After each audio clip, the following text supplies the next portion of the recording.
ভারত যদি শত্রু রাষ্ট্র হয় সালাউদ্দিন নিরাপদ কিভাবে, ফখরুলকে ওবায়দুল কাদের।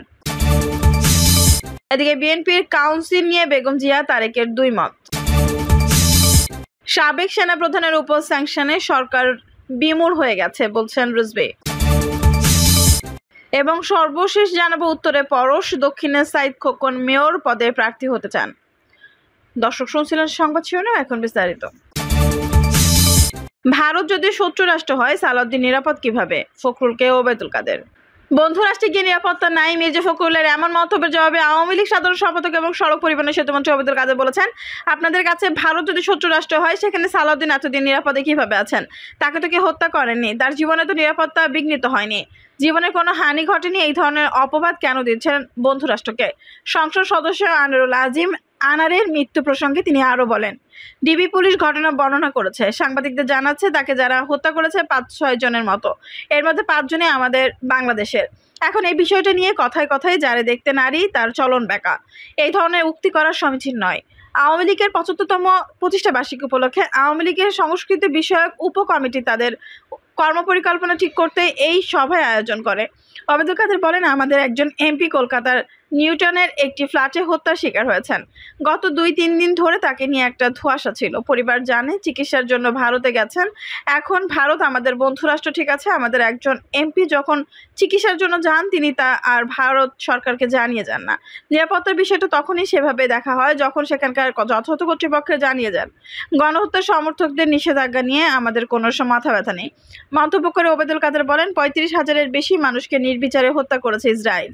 জাতিসংঘের যুদ্ধবিরতি রেজুলেশন উপলক্ষে করে হত্যাকাণ্ড চালাচ্ছে তারা। যুক্তরাষ্ট্রের ছাত্ররা এর বিরুদ্ধে বিক্ষোভ করলে সে দেশের পুলিশ তাদের উপর আক্রমণ করে। নারী শিক্ষার্থীদের রাশি দিয়ে পেছন থেকে হাত বেঁধে নিয়ে যাওয়া হয়। সেখানে মানবাধিকার লঙ্ঘন হয়েছে।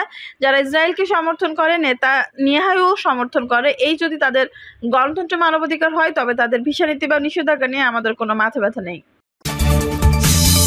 বিএনপির কাউন্সিল নিয়ে বেগম জিয়া তারেকের দুই মত।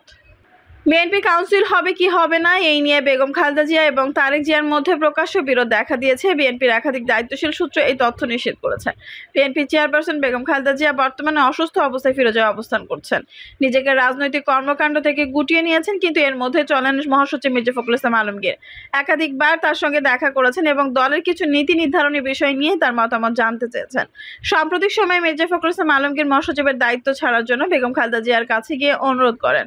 বেগম খালেদা তাকে অপেক্ষা করার পরামর্শ দেন এবং দ্রুত একটি কাউন্সিল করার জন্য নির্দেশনা দেন। কিন্তু লন্ডনে পলাতক বেগম খালেদা জিয়ার ছেলে তারেক জিয়া এই পরামর্শে সন্তুষ্ট হতে পারেননি।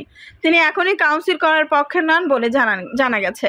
গত মঙ্গলবার রাতে মির্জা ফখরুল ইসলাম আলমগীর দ্বিতীয়বারের মতো বেগম খালেদা জিয়ার সঙ্গে সাক্ষাৎ করেন এবং সেখানে তিনি দলের অবস্থা, সাংগঠনিক বিভিন্ন পদ পূরণ ইত্যাদি বিষয় নিয়ে কথা বলেন বলে জানা গেছে। আর এই সমস্ত বিষয় উপস্থাপনের প্রেক্ষিতে বেগম খালেদা জিয়া দ্রুততম সময়ের মধ্যে সংক্ষিপ্ত আকারে হলেও একটি কাউন্সিল অধিবেশন করার জন্য নির্দেশনা দেন। সেই নির্দেশনা নিয়ে গতকাল লন্ডনে পলাতক ভারপ্রাপ্ত চেয়ারম্যান তারেক জিয়ার সঙ্গে কথা বলেন মির্জা ফখরুল ইসলাম আলমগীর। কিন্তু লন্ডনে পলাতক বিএনপির এই নেতা এই মুহূর্তে কাউন্সিল করার বিরুদ্ধে মত দিয়েছেন বলে জানা গেছে।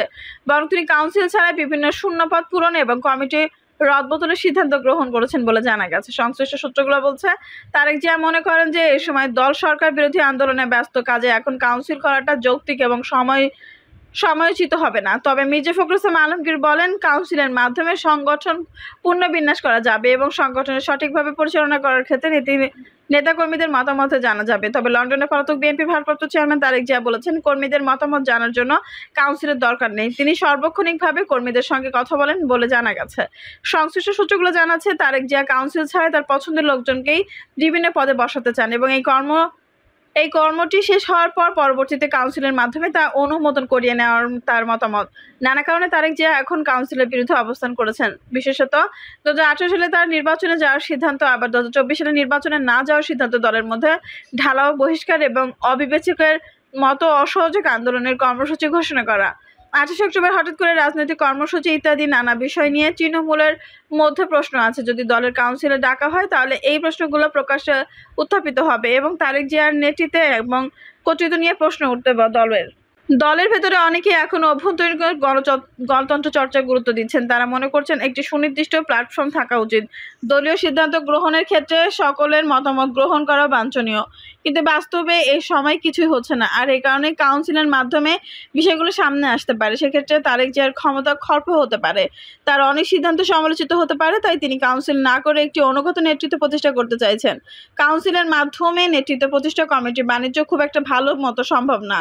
তারেক জিয়া কাউন্সিল না করার পেছনে একটি বড় কারণ এখন যদি বিএনপিতে স্থায়ী কমিটির সদস্য বা অন্য পদগুলো পূরণ করা হয়, তাহলে এককভাবে তারেক জিয়া মোটা অঙ্কের টাকা পাবেন। কিন্তু কাউন্সিল করা হলে বিএনপি কর্মীদের মতামতকে অবশ্যই গুরুত্ব দিতে হবে। সেক্ষেত্রে তারেক জিয়ার যে অর্থ উপার্জনের এজেন্ডা তা হোঁচট খেতে পারে। এই কারণে তিনি কাউন্সিল করার পক্ষে না। তবে খালেদা জিয়া যেহেতু কাউন্সিল করার পক্ষে সিদ্ধান্ত নিয়েছেন, কাজেই বিএনপি শেষ পর্যন্ত কি সিদ্ধান্ত নেয় সেটি এখন দেখার বিষয়। সাবেক সেনা প্রধানের উপর স্যাংশনে সরকার বিমূঢ় হয়ে গেছে বলছেন রিজভী।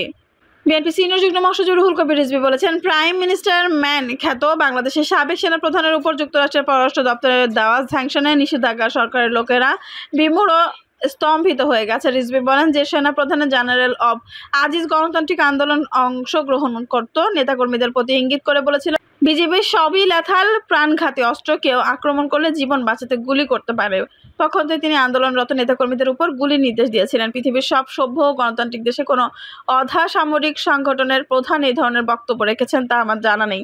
তিনি বলেন, আবারও ক্রসফায়ার, বন্দুক যুদ্ধ, দেশের বিভিন্ন স্থানে সরকারি দলের সন্ত্রাসীদের নেককারজনক হামলা, নেতাকর্মীদের বিরুদ্ধে মিথ্যা মামলা, ফরমায়েশি রায়ে সাজা ও গ্রেপ্তারে বিপজ্জনক পরিস্থিতি সৃষ্টি করা হয়েছে। বাংলাদেশ যেন এখন কারবালা প্রান্তর। তিনি বলেন, প্রধানমন্ত্রীর কাছে দেশ ও জনগণ আপাঙ্ক্তেয় শুধু ক্ষমতারই আরাধ্য। সরকারের এই নীতি কর্তৃত্ববাদী শাসনের এক চরম দৃষ্টান্ত। এই বিএনপি নেতা বলেছেন, ক্ষমতাসীন লোকের পক্ষে যে ব্যক্তি অপকর্ম করে সেই ব্যক্তির ভাবে অপকর্মকে ঢাকতে পারে না রাষ্ট্রের প্রধান ক্ষমতাসীন ব্যক্তি। জেনারেল আজিজের অপকর্মের দায় আমি আওয়ামী লীগ সরকারের সাবেক সেনাপ্রধান জেনারেল আজিজ ও সাবেক পুলিশ প্রধান বেনজিরের আওয়ামী লীগ ফ্যাসিবাদ প্রতিষ্ঠায় গেস্টাপো বাহিনীর ন্যায় ভূমিকা রেখেছে। বাংলাদেশের মানুষের ভোটাধিকার হরণীয় ভূমিকা রেখেছে তারা। রিজভী বলেন, ছাত্রলীগ এখন মূর্তিমান আতঙ্ক। নারী ও শিশু নির্যাতন থেকে শুরু করে সব অপকর্মের সঙ্গে এখন জড়িত তারা। রাস্তাঘাট, বাড়িসহ তাদের হাতে মানুষের জীবন অনির্বদ। এরা নিরাপত্তা ও মানবাধিকারের শত্রুতে পরিণত হয়েছে। তিনি বলেন, দেশ চলছে এক অর্থনৈতিক নৈরাজ্য।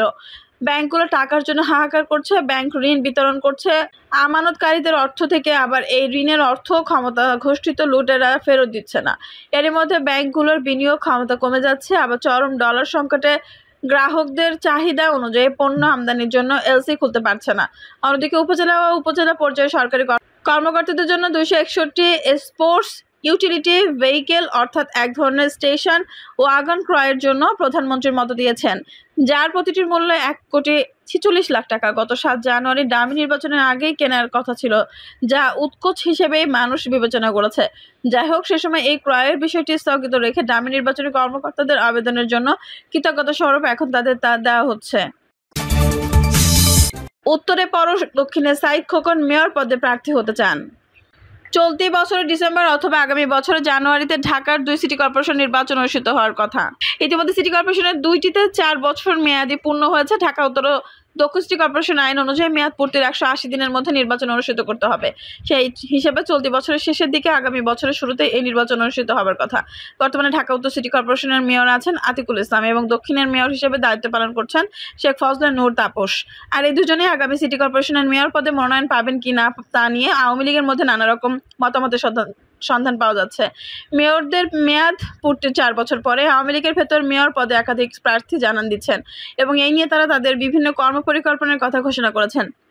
ইতিমধ্যে ঢাকা দক্ষিণের সাবেক মেয়র এবং বর্তমান এমপি আওয়ামী লীগের কেন্দ্রীয় কমিটির নেতা সাঈদ খোকন দক্ষিণের মেয়র হিসেবে নির্বাচন করার আগ্রহ প্রকাশ করেছেন। এই নিয়ে তিনি জনসংযোগ শুরু করেছেন। সাম্প্রতিক সময়ে জাতীয় প্রেস ক্লাবে তার আমলে যে সমস্ত ভালো কাজ হয়েছে তা ফিরিস্তি তুলে ধরেছেন এবং বর্তমান মেয়রের তীব্র সমালোচনা করেছেন। বিশেষ করে তাপস দায়িত্ব নেওয়ার পর ডেঙ্গু কমেনি এবং এলাকাবাসীকে ডেঙ্গুর আতঙ্কের মধ্যে রেখে দক্ষিণের মেয়র শেখ তাপসের বিদেশ যাওয়া নিয়েও তিনি সমালোচনার তীর ছড়েছেন। এরপরের দিনই শেখ ফজলে নূর তাপস সংবাদ সম্মেলন করে এবং বলেন 4 বছরে তিনি যে উন্নয়ন করেছেন তা 40 বছরেও হয়নি। তিনি শুরু থেকে সাঈদ খোকনের সময় দুর্নীতি অনিয়ম স্বেচ্ছাচারিতা সিটি কর্পোরেশন হচ্ছিল তা বন্ধের উদ্যোগ নেন এবং এই প্রেক্ষিতে সাঈদ খোকন এবং তাপসের দ্বন্দ্ব প্রকাশ্য আকার ধারণ করে। বিভিন্ন সূত্রগুলো বলছে সাঈদ খোকন আবার মেয়র পদে প্রার্থী হওয়ার জন্য চেষ্টা করবেন। ইতিমধ্যে তাকে সংসদ সদস্য করা হয়েছে, কিন্তু তাতে তিনি সন্তুষ্ট নন। মেয়র হওয়ার জন্য তিনি জোর প্রচেষ্টা চালাবেন। দক্ষিণে মূলত তাপস এবং সাঈদ খোকনের মধ্যে মেয়রের মধ্যে মনোনয়ন নিয়ে যুদ্ধ হবে বলে আওয়ামী লীগের নেতারা মনে করছেন। তবে অধিকাংশ নেতাই মনে করেন তাপস যেহেতু মাত্র একবার মেয়র হিসেবে নির্বাচিত হয়েছেন এবং তিনি সুনির্দিষ্ট কিছু কর্মপরিকল্পনা নিয়ে কাজ করছেন, কাজেই দ্বিতীয়বার তার মেয়র পদে মনোনয়ন পাওয়ার যথেষ্ট সম্ভাবনা রয়েছে। তবে এ ব্যাপারে চূড়ান্ত সিদ্ধান্ত আওয়ামী লীগ সভাপতি গ্রহণ করবেন বলে আওয়ামী লীগের নেতারা জানিয়েছেন। অন্যদিকে ঢাকা উত্তরের মেয়র হিসেবে আতিকুল ইসলাম দ্বিতীয় মেয়াদে পূর্ণ করেছেন। প্রথমে অবশ্যই তিনি আংশিক সময় দায়িত্ব পালন করেছেন। উত্তরে মেয়র আনিসুল হকের মৃত্যুর পর উপনির্বাচন আতিক আওয়ামী লীগের মনোনয়ন পান এবং ওই নির্বাচনে তিনি বিজয়ী হয়ে আনিসুল হকের অসম্পূর্ণ সময়টুকু পূরণ করেন। দ্বিতীয় মেয়াদে তার মনোনয়ন প্রাপ্তি নিয়ে কোনো সংশয় ছিল না এবং মেয়র হিসেবে তিনি নির্বাচিত হয়েছেন। এবার আতিক আবার মেয়র পদে মনোনয়ন পাবেন কিনা এই নিয়ে বিভিন্ন জনের বিভিন্ন মত রয়েছে। এখানে মেয়র পদে পাওয়ার জন্য একাধিক প্রার্থীরা আগ্রহ প্রকাশ করেছেন এবং তারা জনসংযোগও করেছেন। ঢাকার মোহাম্মদপুর আসন থেকে 2018 নির্বাচনে নির্বাচিত সংসদ সদস্য সাদেক খান মেয়র পদে প্রার্থী হতে আগ্রহী। এই নিয়ে তিনি দৌড়ঝাঁপ শুরু করেছেন বলে দায়িত্বশীল সূত্রগুলো নিশ্চিত করেছে। 2024 নির্বাচন তিনি মনোনয়ন পাননি। দর্শক, এই ছিল এখনকার সর্বশেষ সংবাদ। নিউজটি ভালো লাগলে অবশ্যই একটা লাইক দিন, কমেন্টে আপনার মূল্যবান মতামত জানান। সবসময় আমাদের পাশে থাকতে সাবস্ক্রাইব করে বেল বাটনটি অন করে রাখুন। ধন্যবাদ।